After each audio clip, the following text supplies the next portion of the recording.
So this clip was taken from my most recent seminar all about how to overcome your bad habits to become your best self. With so many cheap, easy, accessible vices these days, such as social media, vaping, smoking, drinking, junk food, whatever it is, all of our dopamine receptors are under attack all the time. It was very interesting hearing firsthand the problem vices caused on this person's life. Rae Carter is an ex-alcoholic, and he talks about all the problems alcoholism caused on his life and the lives of people around him.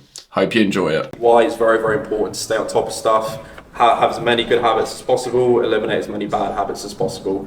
So we're going to go into solutions in a bit, but before we do that, it's going to be very beneficial to hear firsthand the problems vices kind of cause in a person's life. And I can't think of a better person to ask these questions to than this guy, Rae. Okay? So Rae, when did you start to actually abuse alcohol and what issues led to that? I was 15 when I started drinking unusual things, really. I used to go to a friend's house on a Friday night, and his dad was Scottish, and we used to watch the boxing, and his dad used to say, right boys, you can all drink, but as long as you drink whiskey, because he was Scottish, and he said that'll make you a man, and he used to let us or almost make us drink whiskey. And I just remember now, like, just sitting watching the boxing, just hammered, like at a young age, like totally inappropriate age, just on famous grouse. But he did let us put coke in it back then, I remember. And so that was kind of the start there. And then when I was young, you didn't get ID'd in pubs or anything. It was totally acceptable then to just drink underage. I had a local pub in Gosport called the Manor, and it used to be just full of kids, basically. The whole pub was full of kids. And I used to drink Boddingtons and John Smiths and bitter because I've always wanted to be different and eccentric or slightly odd. So everyone would be drinking Smirnoff Ice and Wicked and Lager, and I would drink John Smiths. And a good thing with John Smiths is they're not fizzy, so you can drink them really quick. You don't get burps, you don't get like bloated. So I could drink them like in 4 seconds maybe back then, just even as a kid, just smash them back, like just neck them. And people used to say, Rae, show me a party trick, and I used to get excited and just down these pints. And then that progressed to I'll be in the pub and people just line pints up because obviously it's funny. Look at Rae, he's drinking all the John Smiths, and then they go, show me a party trick, and I'll just down this pint. And it just went on from there really, and then I just continued, and it moved on to stronger spirits, and then it just progressed on to just drinking every single day. I went from the age of 17 to 21. I actually had a tally chart where I drank every single day of my life for those 4 years without fail. I had to. It even say it was 11:58, and I go, I haven't had a drink today. I had it was a darts board covered on my wall, and it had pictures in it. And I'd get a shot of like gin or whatever, and then neck it at like 11:59, just because I didn't want to fail my streak. The streak of drinking? Yeah. Interesting. Because then I could say, oh, guess what, guys? It's been like 4 years. I've drunk every day for 4 years, and I was proud of that. Yeah, it was not good really. Not proud of it now, but obviously back then I was Rae, he's a big drinker, he's funny. Yeah. I remember you said you basically drunk anything, didn't you? The Brighton thing? Oh yeah, I went to a stag do, and does anyone know what a dirty pint is? Do you know what a dirty pint is? Yeah? So there's a guy here. He knows. Have you been on the receiving end of that? Or? Oh yeah, many times. So they basically, we talked the barman into filling a pint glass with as many spirits as he could. And he filled it maybe 3/4 high, and then they just top it up with Coke at the end, just to make it a little bit more drinkable. And obviously then we were going to force the stag to drink it, because that's what men do on stag do's. And obviously he refused, because he wasn't a big drinker and he's not an idiot. So I said, I'll drink that. And they were like, no, we know you do that for free, you're not doing that. So someone went to the toilet and put 2 toilet cakes from the urinal in the pint. What? Yeah, I know. So they put these 2 toilet cakes in to make it more difficult for me to want to drink it, because they knew how much I wanted all this free alcohol, because I was on a stag do and it could save me a lot of money. And without even thinking about it, I just necked that dirty pint with the 2 toilet cakes in it. It just tasted like lime. And It tastes like lime. Like, yeah, because of the toilet cakes actually are flavoured, believe it or not. I can tell you firsthand. I quite like lime. I can tell you categorically that they don't just smell like the scent, they taste like it as well. So I necked it, and I'm not proud of that. It's mad what you do on a night out, isn't it? Yeah. No rational thoughts. No. I wasn't even drunk at that point, I just wanted all the alcohol for no money. I mean, that would have saved me a lot for the day. So that's exactly what I did, just downed it. Jeez, man, jeez. So, how long were you an alcoholic for? So you drank every day for 4 years. How long did that go on for? Oh, well, that streak ended after 4 years, but I've drunk heavily from 17 to 38, I gave up. So yeah, it's 21 years I've drunk like a high level for a long time. But I was always able to function in like society. I never drunk at weird times. I was able to just lead a normal life with a job and no problems. It was just my habitual drinking was so high. Yeah. It just took its impact on my body and my mental health and my family and all those sorts of things. It's interesting, isn't it? Because when you think of an addict, you'd probably think of maybe like a really hairy guy, doesn't shave or shower, lives in the streets, is bum, all this stuff. But that's not really like that. That's a warped perception of what an addict is actually like. You get so many functioning addicts who just seem like absolutely normal people, but then they go home, they do whatever. You know what I mean? So I think that perception definitely does need to go a little bit. Would you agree? Yeah, I used to buy a bottle of whiskey when I finished work, and I'd drink the bottle of whiskey, and I used to say to myself, I must finish this bottle by 9, because then that'll give me enough time to not be over the limit in the morning to drive to work. A whole bottle of whiskey? Yeah, easy. In a day? Yeah, easy. And then sometimes I'd maybe drink a bottle of port as well. I can drink a lot back then. Has anyone here drunk that much in a day? Not in a month. I think when I stopped, I was probably on 4 or 5 bottles of spirits a week, and then I'd buy 3. You could get 3 wines for a tenner, and I used to do that maybe 2 times a week as well, and then maybe have a night off. So yeah, but I'd never drink in pubs. But I probably used to spend about £250 a month on alcohol. Jeez, man. Yeah, a lot. It's crazy how much you can rationalise your bad decisions in your head. Does any of you get that? You just rationalise your bad decisions. Like, oh, it's the weekend, or oh, I've worked hard, oh, it's been a long day, I can have this, I can have that. But it's crazy, you just speak stupidly to yourself and you just agree. But it's crazy how you can think at the moment, you know? Absolutely.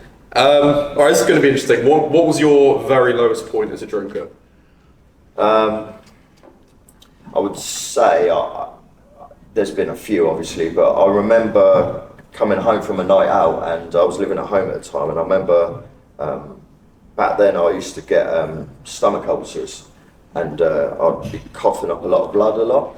So I'd got home, and it was, mate, I don't know, maybe 6 in the morning, so I don't know what I'd done the night before, but I'd got back and it was 6, and my mum had come downstairs, and I was in the kitchen, and I started coughing, and I remember having to run to the sink and just spit in the sink, and all this blood came out. And then she just burst into tears saying, what you're doing to yourself, can't you see you're killing yourself and stuff. And I was probably only, I don't know, maybe 22, 23 at that point. But it didn't stop me, I just carried on. But I remember, I regret like the pain I used to put my family through really with my poor choices and drinking habits for sure. Absolutely, absolutely. So what actually made you stop? Was it like, because you know you can either stop through a very gradual, slowly cut things down, or there could be like an instant realization moment. What was it for you? There was a few things that led up to it. I had ulcers again. I started getting really bad reflux, and it was really quite painful. And my wife, she's got MS, and her mobility was starting to get really bad.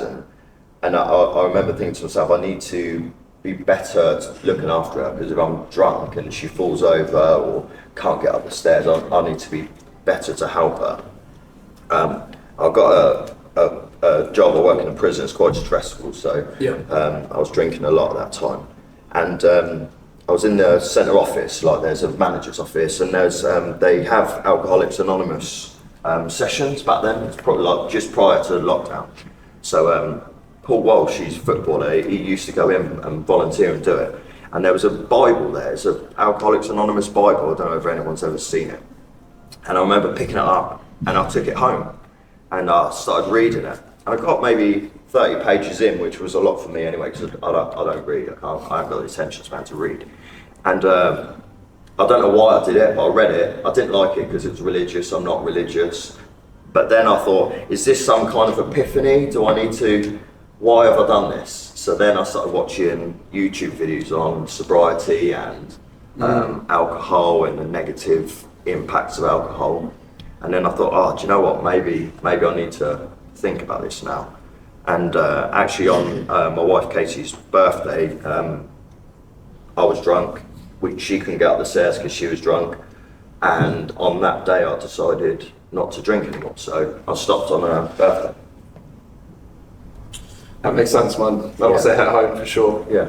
So I think obviously having responsibility helps. You're not just doing it for you, you're doing it for her, you're doing it for other people around you. It kind of helps you stay on track for sure. Well, yeah, absolutely. So you had quite a lot of incentives in reality. Yeah. Yeah. Have any of you managed to successfully cut out a bad habit sometime in their life? Yeah. What was it for you? Was it a sudden realization moment, or was it like a slow phase out? Smoking. What happened? What made you stop?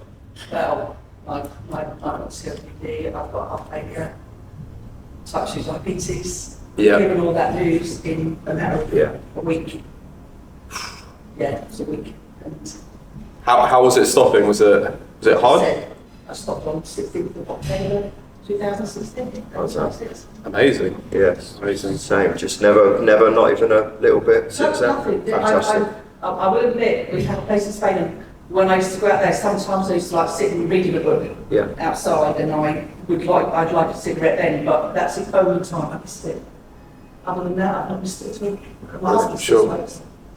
I mean, the main thing is stopping. I think some people can literally just cut it out. Other people can't. I mean, both my mum and dad were really heavy smokers before they had me. And then when they had me, they both made a pact. We're having Aaron, we're not smoking again. My dad just quit instantly, there and then, done, never again. And my mum, she actually secretly kept smoking for another 20 years. Yeah. I was so dumb back in the day. Like I used to smoke with your mum. What? We used to sneak out the back of your house and smoke. So you knew before I knew? Yeah. I was so dumb. I'd see all these like cigarette butts in like my garden at my parents' house, something like under the sofa and stuff. I was like, Mum, are these yours? She's like, no, my friends. They're my friends. And I was like, oh, okay. But I was quite young and stuff, and I just didn't put two and two together. But yeah, my dad literally stopped. He's got amazing willpower, to be fair. My mum kept going, but the main thing is they both stopped now. It just took one a few years longer, but yeah. But yeah, like it's very hard. Like, have any of you found yourself in a rut before and you just can't seem to get out of it? It's very hard. Like, momentum's very important, not just with addictions, but like anything in general. If you make some good decisions, it's a lot easier to keep the good decisions going. You feel good, you acknowledge that you feel good, so you keep going like that. But equally, if you make a series of bad decisions, it's kind of hard to get out of a rut. Think of the gym. Like, imagine you're on a roll with the gym, you just keep coming, it's second nature. But if you miss the gym for 3 weeks, it's so hard to get back in the game. Have any of you felt that before? Same thing. It's very hard to get yourself out of a rut. But you must have been in quite a few ruts, surely. And then how did you get yourself out? I think you've just got to communicate. You've got to be aware of yourself. And if you're in, I think I've never had a rut actually giving up alcohol. I was literally the same as the lady over there. The day I decided not to drink, believe it or not, I've not drunk a drop since. But prior to that, I started going to Mind Charity. I started reading and trying to educate myself on things really. And I had a thing called EMDR after I had an incident at work that gave me sort of nightmares for a period. So I had EMDR, which sounds ridiculous, but it's like tapping your body. It's like a psychologist thing, but it 100% works. If anyone ever gets offered EMDR, take it. It's fantastic. No, how does it? Yeah, it's really clever. It rewires your brain. You'd have to research. It's very clever, but it definitely 100% works. So I was getting nightmares, most nights, and then I had that, and then I didn't anymore. Cool. So I mean, if you don't mind sharing, like, what happened in the prison you're at? Like, what bad experiences? That one particular, I've seen obviously a lot of things over, there 15 years. I've seen a lot of self-harm, suicide, etc. But that incident that messed me up was there was a cell barricaded, but barricade means that they can put their bed in front of the door back then. So he'd covered his obs panel, and someone had come to me, because I was a manager, saying, can't get in. So I went to the door, tried it, and I couldn't open the door. And I couldn't see through the obs panel, so I barged it a bit. And back then the beds weren't bolted to the floor, they had rubber bungs on, so you could just kind of move them. So I barged it enough just to see just a little gap through the door. And I looked at the guy, and he just turned and looked at me, and then he just opened up his neck, like his whole neck, just slit his throat from like there to there. It was ridiculously big. And obviously barricaded, so it came out like a waterfall, believe it or not. You're like, in the movies, you think like it spurts out, but it doesn't, it just comes out like a waterfall. And my realisation was I was literally watching him die. There was so much blood pouring out of his neck, I couldn't get in. I thought, this guy's literally dying, I'm going to have to watch this. So obviously I called for help and started barging the door. And eventually I got it enough so I could get into the cell. When I got in, I was slipping up because all the blood had like turned to jelly on the floor, and it was everywhere, like covered. And he tried to fight me because he didn't want to be saved, and he just collapsed because he'd lost so much blood.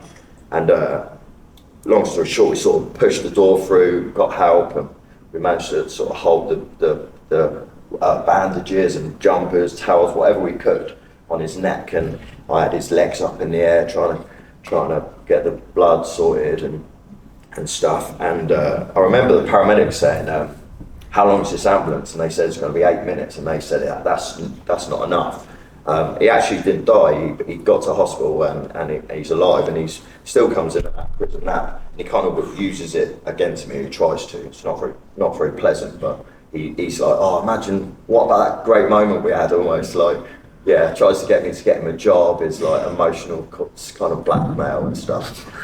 It's mad, but it's like you see a scar. It's so big, even at a look and think, cool. But for a long time, I stayed away from him because I didn't want to worry about seeing him and react badly to it. Yeah. And then I kind of moved on with my life. And then I watched a film called The Invisible Man. It's come out, I don't know, however many years ago. It's relatively new. And there's a scene in the restaurant, and he's invisible, and he cuts this lady's throat. It's really, really accurate. The scene of the throat cut's really accurate. And from that moment, I started having nightmares. And that was maybe, I don't know, 18 months, 2 years later. And that was bad for me, because then I used to start drinking heavily in the night in the hope to be comatose, so I didn't have nightmares and stuff. If that makes sense. That was my coping mechanism to try and make it go away. And eventually I had to take some time off work, and I had EMDR, and then that fixed it, thankfully. Jeez, man. I haven't even known you for that long. The amount of like weird, crazy stories you've told me. I've seen some mad things, believe me. Yeah. Jeez. So that makes a lot of sense. So this would be a bit of a different question, but like, obviously you were heavy drinking before, you're sober now. What are the biggest impacts sobriety has had on your life as a whole? Cool. So many. I was actually relatively fit prior, but now I don't drink. My fitness improved dramatically. I'm a big believer that when you put alcohol in your body, the first thing it tries to get out of your body is alcohol. Yeah. So if you weight train and then drink afterwards, you're not reaping the rewards of your exercise first. It's getting rid of the alcohol, and then it's doing that. So my fitness is good, my mental health is so much better, sleep better, I'm more enthusiastic, I'm not as lazy at times, my family relationships are better. There's honestly so many improvements from not drinking, it's unreal. Mm-hmm. It's crazy, and you probably knew all those changes that would happen when you were a heavy alcoholic, right? You knew your life would improve, but then again, you still rationalise these bad decisions in your head. It's crazy. I'm sure if there's people who have come here, it's fear of wanting to stop, and the perception of others towards you when you stop. I was really worried about how people would judge me or would silly things like for a while if I went out with friends I'd make sure I bought my own drinks in case they put alcohol in the drink. Now I know they would never do that, that would be a really bad thing to do, but I thought if I have a drink then I'm just going to regress totally back to I might as well carry on drinking now because I've failed. I won't see it as a year of sobriety or 3 years, I'll just say no, that's it now, broke that streak, might as well just get on the whiskey. Yeah. It's crazy because you went hundreds and hundreds of days like without, and one day in, and it's it doesn't make any sense. You know what I mean? Yeah. You need to acknowledge all the steps you have taken and stuff. But I fully get what you mean. Has abstinence gotten easier for you over time? Do you reckon? Really, personally, no. It's been as easy as day one. I really don't understand how I was able to do it. I decided to tell myself I was addicted to being teetotal instead of being addicted to alcohol, and that's how I did it. But no, it's just been the same all the way through, which not everyone's going to have the same outlook, I'm sure. But yeah, I've never gone, oh, I need to drink now. I don't know why. It's just strange because I've failed quite a few times. I used to tell people I did dry January. And I'd say, oh yeah, I've completed dry January. In reality, I lasted 2 days probably, and then I used to pretend for the month and say I've done it, and then that I used to always do that every year. Oh, I've done dry January again. No, I didn't. I literally lasted till like January 2nd every time. Yeah. So what's the worst way do you reckon alcohol impacted your life? I was massively obese. I was 125 kilos at my heaviest. I was big. I had like a 21-inch shirts, neck shirts and stuff.